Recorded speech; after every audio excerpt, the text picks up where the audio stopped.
For over a century, serious historians have argued that Jesus of Nazareth was an apocalyptic prophet who expected the imminent end of the age, and that he was wrong. Johannes Weiss lit the match. Albert Schweitzer built the bonfire. Modern scholars like Bart Ehrman, Paula Fredrickson, and James Tabor have refined the case. The argument is straightforward. Jesus predicted a coming kingdom, Paul expected to be alive at the Parousia, and the cosmos did not visibly transform, therefore the prophecy failed. But today, we're going to ask a deeper question. Not was Jesus apocalyptic? That's too easy. The real question was this. What did first century Jewish apocalyptic language actually mean? Because if we read prophetic literature like a modern astrophysics forecast, we may be misreading the text before we ever reach the conclusion. Did Jesus predict the melting of atoms? Or the collapse of a covenantal world? Did the Son of Man descend through the stratosphere? Or ascend to the Ancient of Days? And when historians say prophecy failed, are they reporting a historical datum or issuing an interpretive verdict built on methodological naturalism? Let's slow down, let's review this carefully, and let's find out whether failed apocalyptic prophet is the only reasonable conclusion, or simply the loudest one. The claim and the weight of it. Let's restate the argument clearly and honestly. Jesus proclaimed that God's kingdom was near. He spoke as though something decisive was about to happen. Paul echoed that urgency. The scholars conclude, the final cosmic transformation did not occur. Death was not abolished. History continued. Therefore, Jesus' apocalyptic expectation failed. This is not a trivial accusation. If true, it would mean Jesus misread history itself. So we must move very carefully, not defensively, carefully. The narrative structure of Mark 13. Are all events one package? Critics argue that Mark 13 presents temple destruction, cosmic signs, the Son of Man coming, gathering of the elect, as a single unified event cluster. This is an important observation, but here is what must be asked. Is Mark presenting these events as a flat timeline or as prophetic layering? Hebrew prophetic literature frequently blends near events and ultimate events into one discourse. The prophets often describe a historical judgment and God's final restoration in a single breath. They see mountain peaks, not valleys between them. Mark may be doing the same. Notice something subtle. Luke's version separates the destruction of Jerusalem from the final coming language more clearly. That suggests early Christian writers themselves recognized layered horizons within the tradition. So the question is not whether Mark blends imagery, the question is whether blending equals chronological collapse. That is not self-evident. This generation, what would it mean? Let's address the hardest phrase directly. This generation will not pass away until all these things take place. In first century Jewish speech, generation usually meant roughly 30 to 40 years, and indeed, within 40 years, Jerusalem fell. The temple was destroyed. The Jewish national center collapsed. For a first century Jew, that was not a footnote in history. That was apocalyptic. Now the debate is, did all these things include the final resurrection of all humanity? Or did it include the temple judgment and vindication imagery associated with Daniel 7? That is where interpretation diverges. But it is incorrect to say nothing happened. Something massive happened, and it happened within a generation. Daniel 7, direction and authority. The phrase coming on the clouds comes from Daniel 7. In Daniel, the Son of Man approaches the Ancient of Days. He receives authority. He is vindicated after suffering. He is enthroned. The movement is toward God's throne, not toward the earth. If Jesus invokes that imagery, then the coming could describe vindication expressed through historical judgment, not necessarily a visible descent through the sky. This does not erase future expectation, but it prevents a simplistic reading that assumes one specific modern image. 1 Corinthians 15, the sequential argument. Critics press here. Paul describes Christ raised, then those who belong to Christ, then the end, death abolished, God in all. That reads sequentially. So what do we do with that? First, notice, Paul never attaches a calendar to this sequence. Second, ancient apocalyptic writers often compress sequence without specifying interval. Christ's resurrection inaugurates the new age. The consummation completes it. Paul lives inside that tension. He expects culmination, but expectation does not equal timestamp. And here we must be honest. If Paul had written, in the year 62 AD, death will cease, and that year passed, that would be a serious problem. But he does not write that. He writes pastorally, urgently, and hopefully. Those are not identical to date setting. Romans 8. What is creation? Paul says creation itself will be set free from decay.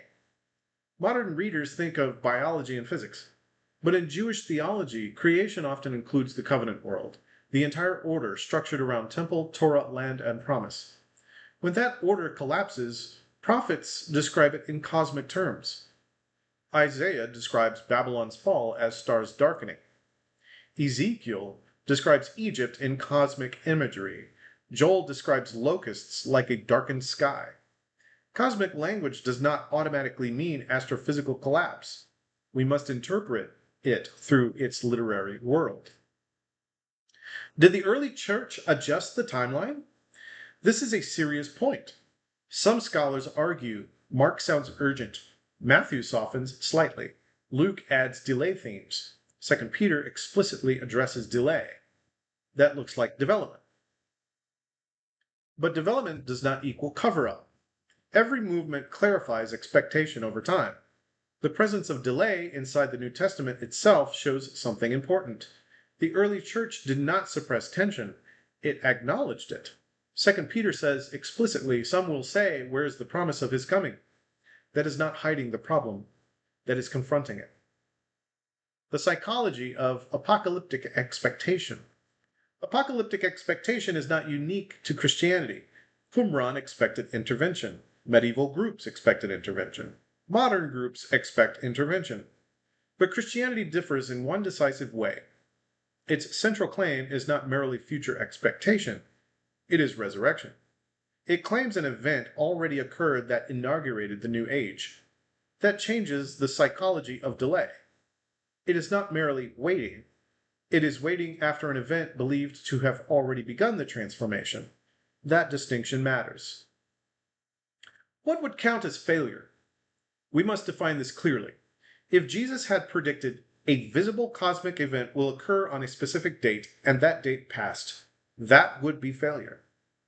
If Paul had set a fixed calendar year and history disproved it, that would be failure. But urgency is not the same as date setting. Prophetic compression is not the same as timetable error. So before we label something failed, we must define what falsification would look like. That boundary matters. The quiet philosophical constraint.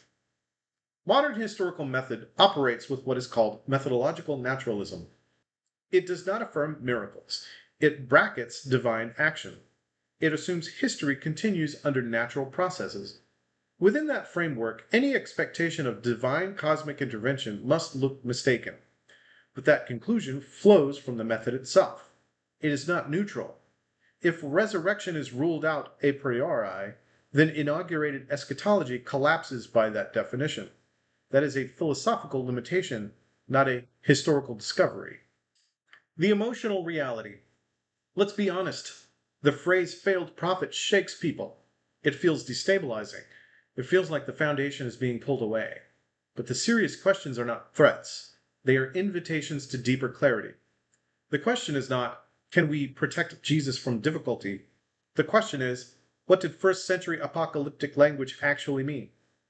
If we answer that carefully, the verdict failed is far less inevitable than it first appears. For over a century, the Academy has repeated a verdict. Jesus expected the end within a generation. It didn't happen. Therefore, he was wrong. But that conclusion only works if several things are assumed without argument. It assumes prophetic language must function like a stopwatch.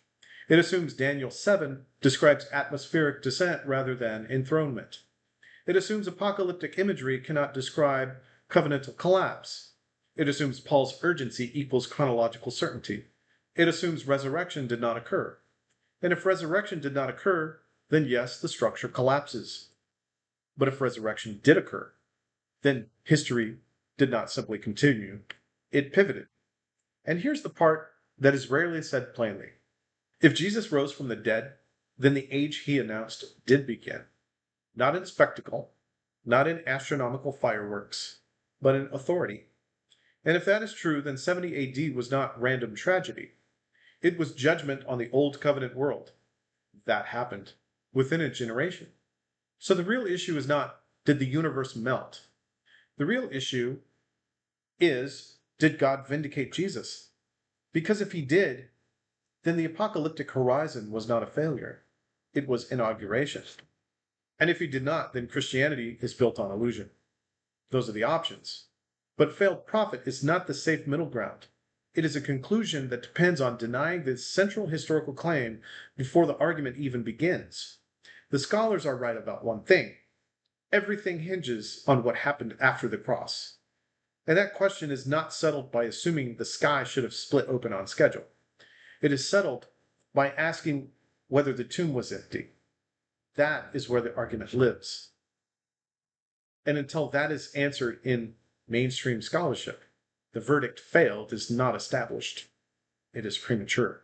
Before we end, I need to be clear about where I stand. I am not arguing that the scholarly position is stupid. It isn't.